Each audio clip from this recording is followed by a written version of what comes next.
Super duper ಆಗಿರೋ ಒಂದು magic drink. Hi friends, ಎಲ್ಲರೂ ಹೇಗಿದ್ದೀರಾ? ಎಲ್ಲರೂ ಚೆನ್ನಾಗಿದ್ದೀರಾ ಅಂತ ಅಂದ್ಕೊಂಡಿದ್ದೀನಿ. ಇವತ್ತಿನ ವಿಡಿಯೋದಲ್ಲಿ ನೋಡಿ, ಈಗ ಬೇಸಿಗೆ ಅಂತಂದರೆ ಎಲ್ರಿಗೂ ಉಷ್ಣ, ಈ ಬಾಡಿ ಜಾಸ್ತಿ ಹೀಟಾಗಿ ಗುಳ್ಳೆಗಳು ಬರೋದು, ರ್ಯಾಷಸ್ ಬರೋದು, ಆಮೇಲೆ ಮೂತ್ರ ಮಾಡುವಾಗ ಉರಿ ಬರೋದು, ಈ ಥರ ಎಲ್ಲ ಆಗ್ತಾ ಇರುತ್ತೆ. ಅಂಥ ಇದರಲ್ಲಿ ಇದು ಒಂದು ಮ್ಯಾಜಿಕ್ ಆಗಿ ವರ್ಕ್ ಮಾಡುತ್ತೆ. ಈ ಡ್ರಿಂಕು ಅಷ್ಟೇ ಅದ್ಭುತವಾಗಿರುತ್ತೆ, ತುಂಬ ಚೆನ್ನಾಗಿರುತ್ತೆ. ಆಮೇಲೆ ಬಿ ಪಿ ಶುಗರ್ ಇರೋರಿಗೆಲ್ಲನೂ ತುಂಬ ಒಳ್ಳೆಯದು. ಡೈಲಿ 2 ಟೈಮ್ಸ್ ಕುಡಿದ್ರೆ ಕಂಟ್ರೋಲಿಗೆ ಬರುತ್ತೆ. ಎಲ್ಲದಕ್ಕೂ ಒಂದು ಹೇಳಿ ಮಾಡಿಸಿರುವ ಡ್ರಿಂಕ್ ಅಂತಲೇ ಹೇಳ್ಬೋದು. ಡೈಲಿ 2 ಟೈಮ್ಸ್ ಯೂಸ್ ಮಾಡಿ ನೋಡಿ, ನಿಮಗೆ ರಿಸಲ್ಟ್ ಗೊತ್ತಾಗುತ್ತೆ. ಈಗ ಇದು ಹೇಗೆ ಮಾಡೋದು ಅಂತ ನಾನು ಹೇಳ್ತೀನಿ. ಪೂರ್ತಿ ವಿಡಿಯೋ ನೋಡಿ, ಎಲ್ಲಿ ಸ್ಕಿಪ್ ಮಾಡಬೇಡಿ. ಸ್ಕಿಪ್ ಮಾಡಿದ್ರೆ ನಿಮಗೆ ಗೊತ್ತಾಗಲ್ಲ. ಈ ಹೆಣ್ಮಕ್ಳಿಗೆಲ್ಲ ಪೀರಿಯಡ್ಸ್ ಟೈಮೆಲ್ಲ ತುಂಬ ಒಳ್ಳೆಯದು. ಇದು ಬೆನ್ನು ನೋವು, ಕೈಕಾಲು ನೋವೆಲ್ಲ ವಾಸಿಯಾಗತ್ತೆ. ಈಗ ಇದು ಹೇಗೆ ಮಾಡೋದು ಅಂತ ತೋರಿಸ್ತೀನಿ ನೋಡಿ. ಈ ಮ್ಯಾಜಿಕ್ ಡ್ರಿಂಕ್ ಮಾಡೋಕ್ಕೆ ನಾನು ಮೊದಲು ತೊಗೊಂಡಿದ್ದು ಬಾರ್ಲಿನ. ಇದು ಈಗ ಎಲ್ಲ ಅಂಗಡಿಗಳಲ್ಲೂ ಸಿಗುತ್ತೆ ನಮಗೆ. ಇದನ್ನ ನಾನು ತೊಳೆದ್ಬಿಟ್ಟು ಬಿಸಿಲಿಗೆ ಆದರೂ ಇಲ್ಲಾಂದರೆ ಫ್ಯಾನ್ ಕೆಳಗಡೆ ಆದರೂ ಒಣಗಿಸ್ಕೋಬೋದು. ಧೂಳು ಜಾಸ್ತಿ ಇರುತ್ತೆ, ಹಾಗಾಗಿ ಇದನ್ನ ತೊಳೆದು ಒಣಗಿಸಿಟ್ಕೊಂಡಿದ್ದೀನಿ. 1 ಬೌಲ್ ಆಗೋಷ್ಟು ತೊಗೊಂಡಿದ್ದೀನಿ. ಆಮೇಲೆ ಸೋಂಪು, ಬಡೆ ಸೋಪ್ ಅಂತೀವಲ್ವ, ಅದನ್ನು ಒಂದು ಸ್ವಲ್ಪ ತಗೊಂಡಿದ್ದೀನಿ. ಒಂದು 3/4 ಕಪ್ ಅಷ್ಟೇ, ಕಾಲು ಕಪ್ ಅಷ್ಟೇ ತಗೊಂಡಿದ್ದೀನಿ. ಆಮೇಲೆ ಇನ್ನೊಂದು ಏನಂತಂದರೆ, ಇದು ಕಾಮಕಸ್ತೂರಿ ಬೀಜ. ಇದು ಎಲ್ಲ ಅಂಗಡಿಗಳಲ್ಲೂ ಸಿಗತ್ತೆ. ಇದಂತೂ ನಮಗೆ ಉಷ್ಣ ಎಲ್ಲ ಕಡಿಮೆ ಮಾಡೋಕ್ಕೆ ಎಲ್ಲ ತುಂಬ ಒಳ್ಳೆಯ ಸೀಡ್ಸ್ ಇದು. ಇದನ್ನು ನಾನು ಒಂದು ಹಾಫ್ ಆನ್ ಅವರು ನೆನೆಸಿಟ್ಕೊಂಡ್ರೆ ಸಾಕು. ಇದು ನಾನು ನೆನೆಸಿಟ್ಕೊಂಡಿದ್ದೀನಿ ನೋಡಿ. ಒಂದು ಹಾಫ್ ಆನ್ ಅವರ್ ನೆನೆಸಿದ್ರೆ ಅದು ಹೇಗಾಗುತ್ತೆ, ತುಂಬ ಚೆನ್ನಾಗಿರುತ್ತೆ. ಇದು ನಮ್ಮ ಉಷ್ಣಕ್ಕೆ, ಆಮೇಲೆ ಪೀರಿಯಡ್ಸ್ ಟೈಮಲ್ಲೆಲ್ಲ ತುಂಬ ಒಳ್ಳೆಯದು. ಇದು ಹೊಟ್ಟೆ ನೋವು ಈ ಥರ ಇರುತ್ತಲ್ಲ, ಆವಾಗೆಲ್ಲ ತುಂಬ ಒಳ್ಳೆಯ ಕೆಲಸ ಮಾಡುತ್ತೆ ಇದು ಕಾಮಕಸ್ತೂರಿ ಬೀಜ. ಇವಾಗ ಎಲ್ಲ ಕಡೆ ಸಿಗುತ್ತೆ ಇದು. ಇದನ್ನು 1 ಸ್ಪೂನ್ ಆಗೋಷ್ಟು ನಾನು ಹಾಕಿ ನೆನೆಸಿಟ್ಕೊಂಡಿರೋದು. ಇವಾಗ ಇದೇನು ಬಾರ್ಲಿ ಇದೆ ಅಲ್ವಾ, ಈ ಬಾರ್ಲಿನ ಮತ್ತು ಸೋಂಪು ಕಾಳನ್ನ ನಾನು ಎರಡೂ ಮಿಕ್ಸಿ ಜಾರ್ಗೆ ಹಾಕಿ ಪೌಡ್ರ್ ಮಾಡ್ಕೊತಾ ಇದ್ದೀನಿ. ಇದೆರಡನ್ನು ನಾನು ಪೌಡ್ರ್ ಮಾಡ್ಕೊಂಡು ಬರ್ತೀನಿ. ಆಮೇಲೆ ಅದನ್ನ ಹೆಲ್ದಿ ಡ್ರಿಂಕ್ ಹೇಗೆ ಮಾಡೋದು ಅಂತ ತೋರಿಸ್ತೀನಿ ನೋಡಿ. ಇವಾಗ ನಾನು ಈ ಥರ ಇದನ್ನು ಮಿಕ್ಸಿಲಿ ಪೌಡ್ರ್ ಮಾಡ್ಕೊಂಡಿದ್ದೀನಿ. ಇದು ಬಾರ್ಲಿ ಮತ್ತು ಸೋಂಪನ್ನ ಯಾವುದೇ ರೀತಿ ಉರಿಯೋದು ಏನೂ ಮಾಡಿಲ್ಲ. ಏನಕ್ಕೆ ಅಂದರೆ ಅದರಲ್ಲಿರೋ ಅಂಶ ನಮಗೆ ಹೋಗುತ್ತೆ ಹುರಿದ್ಬಿಟ್ರೆ. ಹಾಗಾಗಿ ಹೇಗಿರುತ್ತಲ್ಲ ಹಾಗೆ ನಾನು ತಗೊಂಡು ಬರೀ ತೊಳೆದಿದ್ದೀನಿ ಅಷ್ಟೇ, ಅದು ಗಲೀಜು ಜಾಸ್ತಿ ಇರುತ್ತೆ ಅಂತ. ಹಾಗಾಗಿ ಈ ಥರ ಪೌಡ್ರ್ ಮಾಡ್ಕೋಬೇಕು. ಆಮೇಲೆ ಈಗ ನೆಕ್ಸ್ಟು ಒಂದು ಪಾತ್ರೆನ ಬಿಸಿ ಮಾಡೋಕ್ಕಿಟ್ಟು, ನಿಮಗೆ ಎಷ್ಟು ಜನಕ್ಕೆ ಮಾಡ್ಕೋದ್ರೆ ನೋಡಿಕೊಂಡು ಹಾಕ್ಕೊಳ್ಳಿ. ನಾನು 1 ಗ್ಲಾಸ್ ಹಾಕೋತಾ ಇದ್ದೀನಿ. ಅಂದರೆ ಚಿಯಾ ಸೀಡ್ಸ್ ಬೇರೆ ಇದು ಇರುತ್ತಲ್ಲ, ಕಾಮಕಸ್ತೂರಿ ಬೀಜದ್ದು.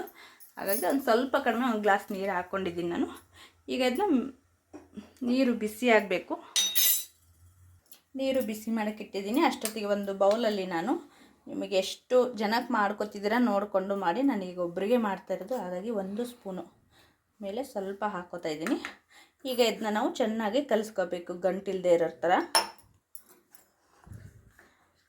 ಗಂಟು ಇಲ್ಲದೆ ಇರೋ ಥರ ಚೆನ್ನಾಗಿ ಕಲಿಸ್ಕೊಂಡ್ರೆ ನಾವು ಕುದಿಯೋ ಇದಕ್ಕೆ ಹಾಕ್ತೀವಲ್ಲ, ಆವಾಗ ಅದು ಚೆನ್ನಾಗಿ ಬರುತ್ತೆ. ಇಲ್ಲಾಂದರೆ ಗಂಟಾಗಿರುತ್ತೆ. ಹಾಗಾಗಿ ನೋಡಿ, ಇವಾಗ ನಾನು ಇದನ್ನ ಕಲಿಸ್ಕೊಂಡಿದ್ದೀನಿ. ಇವಾಗ ನೋಡ್ಬೋದು ನೀವು, ನೀರು ಕುದೀತಾ ಇದೆ. ಈಗ ನಾನು ಇದು ಕಲಸಿರೋ ಬಾರ್ಲಿದ್ದ ಹಾಕ್ತಾಯಿದ್ದೀನಿ. ಹಾಕ್ಬಿಟ್ಟು ಮೀಡಿಯಮ್ ಫ್ಲೇಮಲ್ಲೇ ನಾವು 1 ಕುದಿ ಬರೋ ತನಕ ಕುದಿಸ್ಕೋಬೇಕು ಚೆನ್ನಾಗಿ. ತುಂಬ ಒಳ್ಳೆಯದು. ಈ ಬೇಸಿಗೆ ಬಂದಾಗ ಮಾತ್ರ ಮಕ್ಕಳಿಗೆಲ್ಲ ರ್ಯಾಷಸ್ ಬರೋದು, ಚಿಕ್ಕ ಮಕ್ಕಳಿಗೂ ಸಹಿತ ಕೊಡ್ಬೋದು. ಮಕ್ಕಳಿಗೆ, ದೊಡ್ಡವರಿಗೆ, ವಯಸ್ಸಾದವ್ರಿಗೆ ಯಾರು ಬೇಕಾದರೂ ಕುಡಿಬೋದು. ಅದರಲ್ಲಿ ಪೀರಿಯಡ್ಸ್ ಆಗಿರೋ ಹೆಣ್ಮಕ್ಳಿಗಂತೂ ತುಂಬ ಒಳ್ಳೆಯದು ಇದು. ಆ ಟೈಮಲ್ಲಿ ಕುಡಿದ್ರೆ ಸುಸ್ತು, ಮೈಕೈ ನೋವು ಎಲ್ಲ ಕಡಿಮೆ ಆಗುತ್ತೆ. ಒಂದು ಸರಿ ಟ್ರೈ ಮಾಡಿ ನೋಡಿ, ತುಂಬ ಚೆನ್ನಾಗಿರುತ್ತೆ ನೋಡಿ. ಈಗ ಇದನ್ನ ಮೀಡಿಯಮ್ ಫ್ಲೇಮಲ್ಲೇ ನಾವು ಕುದಿಸ್ಕೋಬೇಕು ನೋಡಿ. ಇವಾಗ ಇದು ಚೆನ್ನಾಗಿ ಕುದೀತಾ ಇದೆ. ಇವಾಗ ಆಲ್ಮೋಸ್ಟ್ ರೆಡಿ ಆಗಿದೆ ನಮ್ಮದು ಗಂಜಿ. ತುಂಬ ಒಳ್ಳೆಯದು. ಸೋಂಪು ಕಾಳೆಲ್ಲ ನಮ್ಮ ಅಜೀರ್ಣಕ್ರಿಯೆ ಎಲ್ಲರೂ ಗೊತ್ತಲ್ವ. ಈಗ ಹೋಟೆಲ್ಗಳೆಲ್ಲ ಹೋದಾಗ ಊಟ ಆದಮೇಲೆಲ್ಲ ಕೊಡ್ತಾರೆ. ಅದು ಬಡೆ ಸೊಪ್ಪು ತಿನ್ನೋದ್ರಿಂದ ಜೀರ್ಣಶಕ್ತಿ ಹೆಚ್ಚಾಗುತ್ತೆ. ಈ ಬಡೆ ಸೊಪ್ಪು ಜೊತೆ ನಮ್ಮ ಬಾರ್ಲಿ ಇದ್ದಾಗ ಇನ್ನೇನು ಹೇಳೋದ, ಅಷ್ಟು ಚೆನ್ನಾಗಿರೋ ರಿಸಲ್ಟ್ ಕೊಡುತ್ತೆ ಇದು. ಈಗ ಇದು ಆಗಿದೆ. ನಾನು ಗ್ಯಾಸ್ ಆಫ್ ಮಾಡಿಬಿಟ್ಟು ಸ್ವಲ್ಪ ತಣ್ಣಗೆ ಮಾಡ್ಕೊಳಕ್ಕೆ ಬಿಡ್ತೀನಿ ಇದನ್ನ. ನೋಡಿ ಇವಾಗ ಇದಕ್ಕೆ ನಾನು ಸಾಲ್ಟ್ ಹಾಕೋತಾ ಇದ್ದೀನಿ. ಶುಗರ್ ಇರೋರಾದರೆ ಸಾಲ್ಟ್ ಹಾಕ್ಕೊಂಡು ಕುಡೀರಿ. ಬಿ ಪಿ ಇರೋರಾದರೆ ಶುಗರ್ ಬೆಲ್ಲ, ಜೋನಿ ಬೆಲ್ಲ ಇಲ್ಲಾಂದರೆ ಯಾವುದಾದ್ರೂ ಸ್ವಲ್ಪ ಬೆಲ್ಲ ಹಾಕ್ಕೊಂಡು ಕುಡೀರಿ. ಆವಾಗ ತುಂಬ ಒಳ್ಳೆಯದು. ಶುಗರ್ ಇರೋರಿಗೆ ಸಾಲ್ಟ್ ಹಾಕ್ಕೊಳ್ಳಿ, ಬಿ ಪಿ ಇರೋರು ಬೆಲ್ಲ ಹಾಕ್ಕೊಂಡು ಕುಡೀರಿ. ಎರಡೂ ಥರ ಕುಡಿಬೋದು ಇದನ್ನು. ಆವಾಗ ಬಿ ಪಿ ಶುಗರು ಬೆಳಗ್ಗೆ ಸಂಜೆ 2 ಟೈಮ್ ಕುಡಿದು ನೋಡಿ, ಎರಡೂ ಕಂಟ್ರೋಲಿಗೆ ಬರುತ್ತೆ. ಈಗ ನಾನು ಇದಕ್ಕೆ ಸಾಲ್ಟ್ ಹಾಕ್ಕೊಂಡಿದ್ದೀನಿ. ಇವಾಗ ನೋಡಿ ಒಂದು ಗ್ಲಾಸ್ಗೆ ಹಾಕೋತೀನಿ. ಇದರಲ್ಲಿ 2 ಗ್ಲಾಸೇ ಆಗುತ್ತೆ.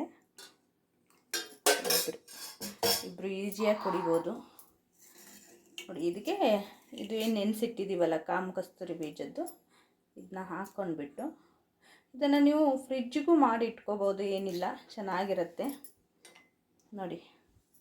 ತುಂಬ ಆರೋಗ್ಯಕ್ಕೆ ಒಳ್ಳೆಯದು. ಈ ಬೇಸಿಗೆಯಲ್ಲಂತೂ ಹೇಳಿ ಮಾಡಿಸಿರೋದು ಇದು, ಅಷ್ಟು ಚೆನ್ನಾಗಿರುತ್ತೆ. ಆಮೇಲೆ ನಾನು ಹಳೆಯ ವೀಡಿಯೋದಲ್ಲಿ ಶುಗರ್ದು ಕಂಟ್ರೋಲ್ ಬರೋದೆಲ್ಲ ಹಾಕಿದ್ದೀನಿ. ಆ ವಿಡಿಯೋಗಳು ಅಷ್ಟೇ. ಈ ಬೇಸಿಗೆಗಳಲ್ಲಿ ಈ ಥರ ಜ್ಯೂಸ್ಗಳೆಲ್ಲ ತುಂಬ ಒಳ್ಳೆಯದು. ಆ ವಿಡಿಯೋಗಳು ನೋಡಿಲ್ಲ ಅಂದರೆ ಹೋಗ್ಬಿಟ್ಟು ನೋಡಿ. ಹೇಗೆ ಅನ್ನಿಸ್ತು? ನಮ್ಮ ಉರಿ, ಉಷ್ಣ, ಸುಸ್ತು, ಬಿ ಪಿ, ಶುಗರ್ ಎಲ್ಲದಕ್ಕೂ ಒಂದು ಪವರ್ಫುಲ್ಲಾಗಿರೋ ಮ್ಯಾಜಿಕ್ ಗಂಜಿ ಅಂತಲೇ ಹೇಳ್ಬೋದು ಇದನ್ನು. ಹೇಗೆ ಅನ್ನಿಸ್ತು? ಇಷ್ಟ ಆದರೆ ಲೈಕ್ ಮಾಡಿ, ಶೇರ್ ಮಾಡಿ, ಕಮೆಂಟ್ ಮಾಡಿ. ಪೂರ್ತಿ ವಿಡಿಯೋ ನೋಡಿದ್ದಕ್ಕೆ ಥ್ಯಾಂಕ್ ಯು ಸೋ ಮಚ್.